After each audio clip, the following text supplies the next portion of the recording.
పశ్చిమాసియాలో మళ్లీ చెలరేగుతున్న యుద్ధం మరో ప్రపంచ యుద్ధానికి దారితీస్తుందన్న భయం అంతటా నెలకొంది. ఇరాన్ అమెరికా మధ్య పెరుగుతున్న ఉద్రిక్తతలు భూగోళాన్ని అతలాకుతలం చేస్తున్నాయి. ఈ కీలక తరుణంలో అమెరికా అధ్యక్షుడు ట్రంప్ ప్రధాని మోడీకి ఫోన్ చేయడం సంచలనం సృష్టించింది. నిన్నటి వరకు పాకిస్తాన్ను నమ్మిన అమెరికా ఇప్పుడు పూర్తిగా భారత్ వైపు చూడడం గమనార్హం. యుద్ధాన్ని ఆపే శక్తి, సామర్థ్యం ప్రధాని మోడీకి మాత్రమే ఉన్నాయని ప్రపంచ దేశాలు నమ్ముతున్నాయి. శాంతి చర్చల్లో మోడీ సూచనలు తీసుకోవాలని ట్రంప్ నిర్ణయించుకోవడం ప్రపంచ వేదికపై భారత్ ప్రాముఖ్యతను మరోసారి చాటి చెప్పింది. ఇప్పుడు అందరి దృష్టి మోడీ తీసుకునే నిర్ణయాల మీద, భారత్ అడుగుల మీదనే ఉంది. చర్చలు విఫలమైతే భారత్ సిద్ధం చేసిన ప్లాన్ బి ఏంటనేది ఇప్పుడు ఆసక్తికరంగా మారింది. దీనికి సంబంధించి మరింత సమాచారాన్ని అందించేందుకు మా బ్యూరో చీఫ్ విజయ్ అందుబాటులో ఉన్నారు. విజయ్, ఇటు శాంతి చర్చల్లో మోడీ సూచనలు తీసుకుంటున్నారని చెప్తున్నారు. ఆ సూచనలు ఏమిటంటారు? ఇప్పటి వరకు పాకిస్తాన్ నమ్మిన అమెరికా ఇప్పుడు భారత్ వైపు తిరగడానికి ప్రధాన కారణం ఏంటి? ఇక్కడ క్లియర్గా కొన్ని విషయాల్ని ప్రస్తావించాల్సినటువంటి అవసరం ఉంది దీపిక. ప్రధాని మోదీ అలాగే ట్రంప్, అమెరికా అధ్యక్షుడు డొనాల్డ్ ట్రంప్ మధ్య దాదాపుగా కొన్ని సంవత్సరాల నుంచి కూడా దేశ అధ్యక్షులతో పాటుగా ఇద్దరి మధ్య కూడా ఒక సపరేట్ మైత్రి కూడా ఉంది. అంటే ఇద్దరు కూడా స్నేహితులుగా ఒకరినొకరు సంబోధించుకునేటువంటి పరిస్థితి కనిపిస్తుంది. ఎందుకంటే నరేంద్ర మోదీ అమెరికా పర్యటనకు వెళ్ళినప్పుడు అక్కడ అమెరికాలో ఉన్నటువంటి మన భారతీయులందరూ అలాగే అమెరికన్స్తో సహా అక్కడ ఘన స్వాగతం పలికి దాదాపుగా ఒక భారతదేశ ప్రధానికి ఏ స్థాయిలో అక్కడ గ్రాండ్ వెల్కమ్ చెప్పారో ప్రత్యేకంగా మనం చెప్పాల్సినటువంటి అవసరం లేదు. ఇద్దరు కూడా ఒకే వేదికని పంచుకున్నారు, అక్కడ పార్టిసిపేట్ చేశారు. సో అమెరికా అధ్యక్షుడు ఆ హోదాలో ఉండి కూడా ఒక భారత ప్రధానమంత్రికి ఈ స్థాయిలో గుర్తింపు ఇవ్వడం, ప్రత్యేకత ఇవ్వడం అనేది అప్పట్లోనే ప్రపంచం అంతా కూడా చూసినటువంటి పరిస్థితి. అదేవిధంగా ట్రంప్ కూడా ప్రతి సందర్భంలో కూడా ఆపరేషన్ సింధూర్ జరిగినటువంటి ఆ టైంలో కావచ్చు, ఆ తర్వాత జరిగినటువంటి అనేక పర్యాయాల్లో కూడా నా స్నేహితుడు భారత ప్రధాని నరేంద్ర మోదీ అనేటువంటి విషయాన్ని ఆయన సంబోధిస్తూ వచ్చారు. ఇవాళ నరేంద్ర మోదీ కూడా ఈ విషయాన్ని కన్ఫర్మ్ చేస్తూ డొనాల్డ్ ట్రంప్ తనకు ఫోన్ చేసినటువంటి విషయాన్ని నేరుగా ఆయన కూడా కన్ఫర్మ్ చేస్తూ ట్వీట్ చేసినటువంటి ఆ ఇన్ఫర్మేషన్ కూడా, ఆ ట్వీట్ కూడా ఒకసారి మనం పరిశీలించినట్లయితే సో మోదీ కూడా మై ఫ్రెండ్ డొనాల్డ్ ట్రంప్ అనేటువంటి విషయాన్ని ఇక్కడ సంబోధించారు. ఎందుకు ప్రత్యేకంగా ఈ అంశాన్ని మనం మాట్లాడుకోవాలంటే ఇప్పుడు మిత్రుడికి మిత్రుడే ఇప్పుడు అవసరమైనటువంటి సమయంలో కష్టకాలంలో ఉన్నప్పుడు ఖచ్చితంగా సహాయం చేస్తాడు అనేది మనం మొదటి నుంచి కూడా చూస్తున్నాం. కాబట్టి ఇప్పుడు డొనాల్డ్ ట్రంప్కి ఇప్పుడున్నటువంటి పరిస్థితుల్లో పూర్తిగా చిక్కుకుపోయినటువంటి పరిస్థితులు అమెరికా అధ్యక్షుడు డొనాల్డ్ ట్రంప్ ఇప్పుడు పూర్తిగా ఇరాన్తో జరిపినటువంటి యుద్ధం వల్ల ప్రపంచ దేశాలన్నీ కూడా పూర్తిగా అమెరికా మీద ఒత్తిడి తీసుకొస్తున్నాయి. ఇప్పుడు స్ట్రైట్ ఆఫ్ హార్మూజ్ అమెరికా కంట్రోల్లో రాకపోతే అమెరికా పరువు పోతుంది, అమెరికా ప్రతిష్ట దెబ్బతింటుంది. కేవలం యుద్ధాలను అలాగే వెపన్స్ను అమ్ముకొని సొమ్ము చేసుకొని బతుకుతున్నటువంటి అమెరికాకు ఇప్పుడు ఖచ్చితంగా దీని మీద పై చేయి సాధించాలి, లేదంటే చర్చలు జరగాలి.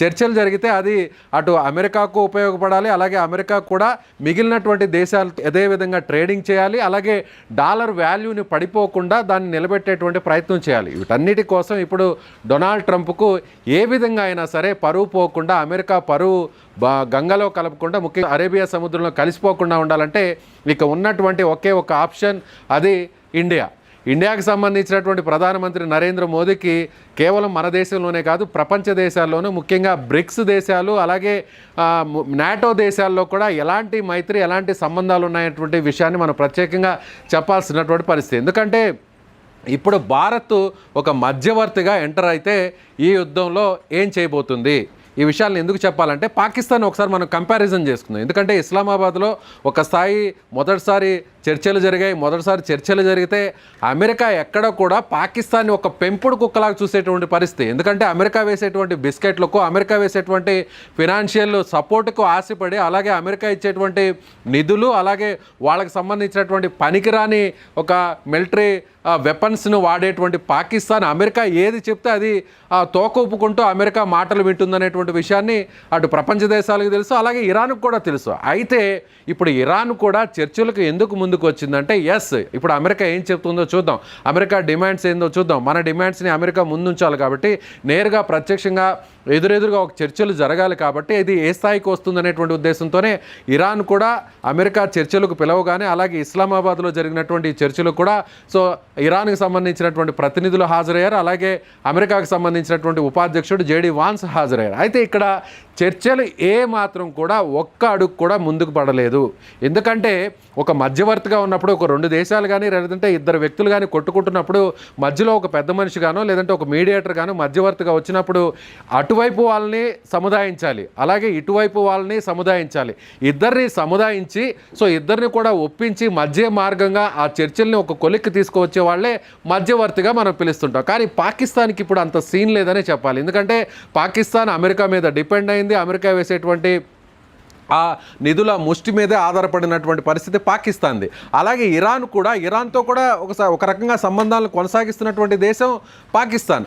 అయినా కూడా ఇప్పుడు పాకిస్తాన్కి సంబంధించి ఇటీవల మనం చూసినట్లయితే సౌదీ అరేబియాతో కూడా ఒక డీలింగ్ పెట్టుకుంది. సౌదీ అరేబియా మీద అలాగే అక్కడ ఉన్నటువంటి గల్ఫ్ కంట్రీస్ మీద కూడా అలాంటి రిలేషనే కొనసాగిస్తున్నటువంటి పాకిస్తాన్ ఏ దేశంతో అయినా సరే వ్యక్తిగతమైనటువంటి రిలేషన్ మాత్రమే మెయింటైన్ చేస్తుంది. తనకు ఉపయోగపడేటువంటి స్వార్థంగా ఉండేటువంటి ఆ రిలేషన్ మీదే తప్ప ప్రపంచ దేశాలకు ముఖ్యంగా ప్రపంచ ఆర్థిక వ్యవస్థకు ఉపయోగపడేటువంటి నిర్ణయాలు తీసుకునేటువంటి శక్తి సామర్థ్యాలు ఆ స్థాయి ప్రతిష్ట పాకిస్తాన్కు లేదు అనేటువంటి విషయాన్ని మనం మరొకసారి ఇక్కడ రిపీట్ చేయాలి. అదే జరిగింది మొదటిసారి జరిగినటువంటి చర్చల్లో పాకిస్తాన్ ప్రమేయం ఎక్కడ ఏమీ లేదు. కేవలం ఒక పాకిస్తాన్కి సంబంధించినటువంటి ప్రాంతాన్ని వేదికగా చేసుకున్నారు. రెండు దేశాలు కూడా అక్కడ కూర్చొని మాట్లాడుకునేటువంటి ప్రయత్నం మాత్రమే జరిగింది. కానీ అటు అమెరికాకు కానీ ఇరాన్కి కానీ నచ్చజెప్పేటువంటి స్థితి పాకిస్తాన్కు లేదు అనేది అటు ఇరాన్కు క్లారిటీ వచ్చింది, అమెరికాకు కూడా క్లారిటీ వచ్చింది. కాబట్టి ఇప్పుడు ఏం చేయాలి? ఈ చర్చల్లో కూడా చర్చలు ప్రధానంగా జరగడానికి దీని వెనక్కున్నటువంటి అతిపెద్ద శక్తి చైనా. ఈ విషయం అటు అమెరికాకు తెలుసు, ఇరాన్కు తెలుసు. ఇరాను అత్యంత దోస్తీగా ఉన్నటువంటి దేశం చైనా, అలాగే ఇరాన్ను ట్రేడింగ్ కానీ వ్యాపారం కానీ చేసేటువంటి దేశం చైనా.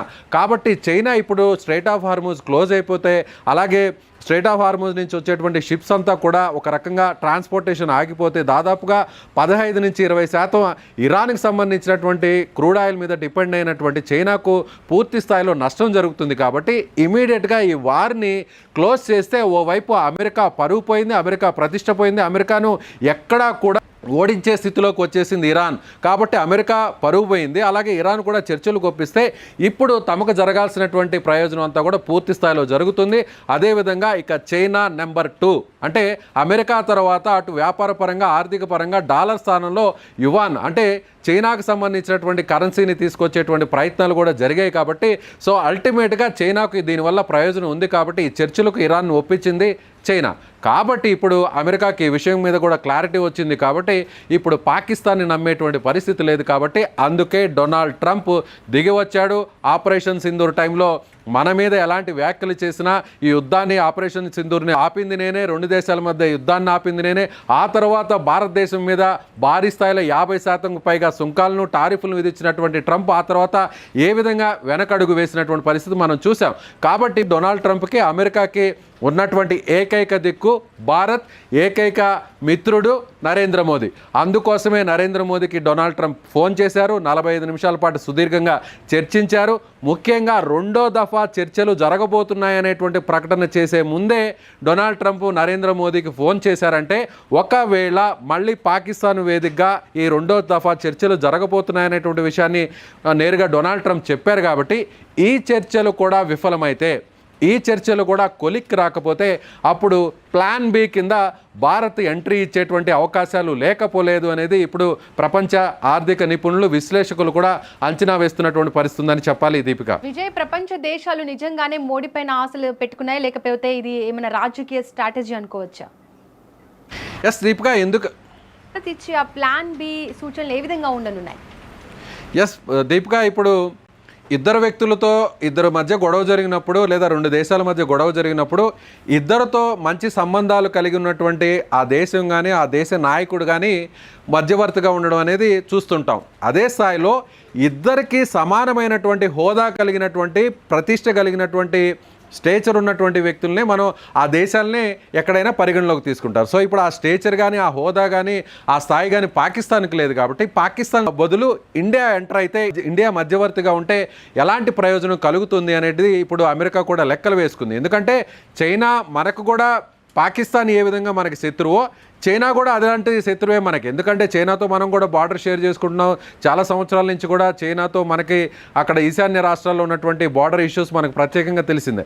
అదేవిధంగా ప్రపంచ ఆర్థిక వ్యవస్థల్లో మన జీడిపి ఇప్పుడు 4th ప్లేస్కి వచ్చింది. సో ఇప్పుడు చైనాని బీట్ చేసి మనం వెళ్ళేటువంటి పరిస్థితులు కాస్త దగ్గరలో ఉన్నాం కాబట్టి చైనాకి ఇప్పుడు ఉన్నటువంటి ప్రధానమైనటువంటి ప్రత్యర్థి ఆర్థిక పరంగా వాణిజ్య పరంగా చూస్తే అది భారత్. అదేవిధంగా ప్రపంచంలోనే అతిపెద్ద మార్కెట్ కలిగినటువంటి దేశం, చైనాతో పోటీ పడేటువంటి దేశం భారత్. ఎందుకంటే దాదాపు 150 కోట్ల మంది జనాభా ఉన్నటువంటి దేశం కాబట్టి ఏ దేశమైనా, ఏ ప్రపంచ దేశాల్లో ఏ దేశమైనా కానీ ఒక ప్రోడక్ట్ని కానీ మార్కెటింగ్ చేయాలంటే, ఆ ప్రోడక్ట్ని యూజ్ చేయాలంటే ఖచ్చితంగా వాళ్ళకి ముందుగా గుర్తొచ్చేది భారత్. కాబట్టి భారత్తో ఒక సత్సంబంధాలను మెయింటైన్ చేయాలని ప్రపంచంలో ఉన్నటువంటి ఏ దేశమైనా కోరుకుంటుంది. తద్వారా వాళ్ళకి ప్రయోజనం ఉంటుంది, అదేవిధంగా మన భారతదేశానికి కూడా ప్రయోజనం ఉంటుంది. కాబట్టి సో భారతదేశంతో చెలిమే కోరుకుంటారు తప్ప ఎక్కడో కూడా భారతదేశంతో శత్రుత్వాన్ని ప్రత్యర్థిగా భావించే పరిస్థితి ఉండదు. కానీ చైనా ఈ విషయంలో మనకి కాంపిటేటర్గా ఉంది కాబట్టి, చైనాకు కూడా మనం కాంపిటేటర్ కాబట్టి ఇప్పుడు శత్రువు మిత్రుడు అనేటువంటి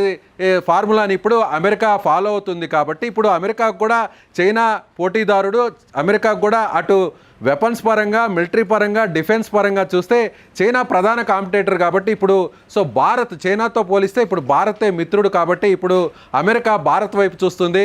అమెరికా ఇప్పుడు భారత్ వైపు చూసి, నరేంద్ర మోదీ వైపు చూసి, ఒకవేళ ఈ చర్చలు సఫలం కాకపోతే భారత్ దౌత్యాన్ని కూడా కోరినటువంటి పరిస్థితిగా మనకు అర్థమవుతుంది. ఎందుకంటే ఇరాన్తో మనకు మంచి సంబంధాలు ఉన్నాయి, అలాగే ఇజ్రాయెల్తో కూడా మంచి సంబంధాలు ఉన్నాయి. సో సీజ్ ఫైర్ అయినటువంటి సమయంలో ఎందుకు ఇజ్రాయెల్ విషయాన్ని కూడా ఇక్కడ ప్రత్యేకంగా ప్రస్తావించాలంటే దీపిక, ఇక్కడ సీజ్ ఫైర్ అయిన వెంటనే ఇజ్రాయెల్ ఎక్కడా కూడా అమెరికా అధ్యక్షుడు ఇరాన్ ప్రకటించినా కూడా పట్టించుకోకుండా నేరుగా లెబనాన్ మీద అటాక్ చేసింది.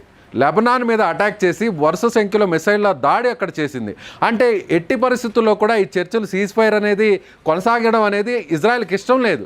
కాబట్టి అప్పుడు ఇరాన్ నేరుగా ఏం చెప్పిందంటే, ఇజ్రాయెల్ సీజ్ ఫైర్ని ఉల్లంఘిస్తుంది, లెబనాన్ మీద అటాక్ చేస్తుంది, ముందు అది ఆపితేనే మన చర్చలు అనేవి ముందుకెళ్తాయనేటువంటి కండిషన్ పెట్టడంతో విధి లేక అమెరికా ఇప్పుడు ఇజ్రాయెల్ మీద ఒత్తిడి తీసుకురావడంతో ప్రస్తుతానికి ఇజ్రాయెల్ అయితే మౌనంగా ఉంది. కానీ ఇజ్రాయెల్కు అత్యంత ప్రధానమైనటువంటి మిత్రదేశం భారత్. సో చరిత్ర నుంచి మనం గమనిస్తే మనల్ని అక్కడ ఒక రకంగా చెప్పాలంటే ఆ దేశంలో ఉన్నటువంటి ప్రజలు కావచ్చు, ఆ దేశంలో ఉన్నటువంటి నాయకత్వం అంతా కూడా మనకి ఇమీడియట్గా అత్యవసరం వస్తే భారత్ వైపే చూడాలి, భారతే మనకి శాశ్వత మిత్రుడు అనేటువంటి విషయాన్ని వాళ్ళ రాజ్యాంగం లాంటి దాంట్లో కూడా రాసుకున్నటువంటి పరిస్థితి. వాళ్ళ పార్లమెంట్లో కూడా మన దేశ ప్రధానికి ఒక ప్రత్యేకమైనటువంటి గౌరవాన్ని ఇస్తూ కూడా ఇటీవల పర్యటనలో కూడా ఆ విషయాన్ని కూడా మనం ప్రస్తావించినటువంటి పరిస్థితి ఉంది. కాబట్టి ఇజ్రాయెల్ని మనం ఒకవైపుని ఒప్పించవచ్చు, అదేవిధంగా అమెరికా కూడా మనతో మంచి సంబంధాలు ఉంది కాబట్టి అమెరికాకు ప్రయోజనం కలుగుతూ, అలాగే భారతదేశానికి అలాగే ప్రపంచ దేశాలకన్నిటికీ కూడా ఎలాంటి ఇబ్బంది కలగకుండా, ముఖ్యంగా వాణిజ్య పరంగా, ఆర్థిక పరంగా ఏ దేశం కూడా నష్టపోకుండా ఒక పెద్దన్న పాత్రలో నిర్ణయం తీసుకునేటువంటి శక్తి సామర్థ్యాలు ఇండియాకున్నాయి, అలాగే మన దేశ ప్రధాని నరేంద్ర మోదీకి ఉన్నాయి. కాబట్టి ఇప్పుడు ట్రంప్ నరేంద్ర మోదీకి కాల్ చేసి అక్కడ ఉన్నటువంటి తాజా పరిస్థితుల మీద విశ్లేషించారు. సో రేపు చర్చల్లో ఏం జరగబోతుంది అనేటువంటి విషయాన్ని కూడా ప్రస్తావించారు. చర్చలు ఫెయిల్ అయిన తర్వాత నెక్స్ట్ స్టెప్ ఏంటి, ప్లాన్ బి ఏంటి అనేటువంటి విషయాన్ని కూడా ఇప్పుడు ముందుంచుకున్నటువంటి పరిస్థితి కనిపిస్తుంది. దీపిక, విజయ్, భారత మధ్యవర్తిత్వం కనుక విజయవంతమైతే గ్లోబల్ స్థాయిలో భారత స్థానం ఎలా మారుతుంది? ఎస్, ఇది చాలా ఇంపార్టెంట్. ఎందుకంటే పాకిస్తాను నిజంగా అందరూ షాక్ అయ్యారు. పాకిస్తాన్ ఏంది, ఒక మీడియేటర్గా ఉండడం ఏంది, దౌత్యం చేయడం ఏంటి, పాకిస్తానే అడుక్కునేటువంటి స్థితిలో ఉంటే పాకిస్తాన్ ఇప్పుడు గల్ఫ్ కంట్రీస్లో ఉన్నటువంటి ఓ దేశానికి కట్టాల్సినటువంటి అప్పులు తీర్చలేక చేతులెత్తేసినటువంటి పరిస్థితుల్లో ఉంటే IMF ఫండ్స్ వస్తేనే అక్కడ ఉన్నటువంటి ప్రజలకు, అక్కడ ఆ దేశానికి సంబంధించినటువంటి నాయకత్వం ఇవ్వాల్సినటువంటి నిత్యావసర సరుకులు, ఇతరితర వస్తువులన్నింటినీ కూడా ప్రపంచ దేశాల్లో ఉన్నటువంటి అమెరికా లేదా వేరే ఏ దేశాల్లో ఇచ్చేటువంటి ముష్టి మీద ఆధారపడేటువంటి పాకిస్తాన్ ఏంటి ఇప్పుడు రెండు దేశాల మధ్య ఒక దౌత్యాన్ని కుదర్చడం ఏంటి అనేది కూడా ప్రపంచ దేశాలన్నీ కూడా షాక్ అయ్యాయి.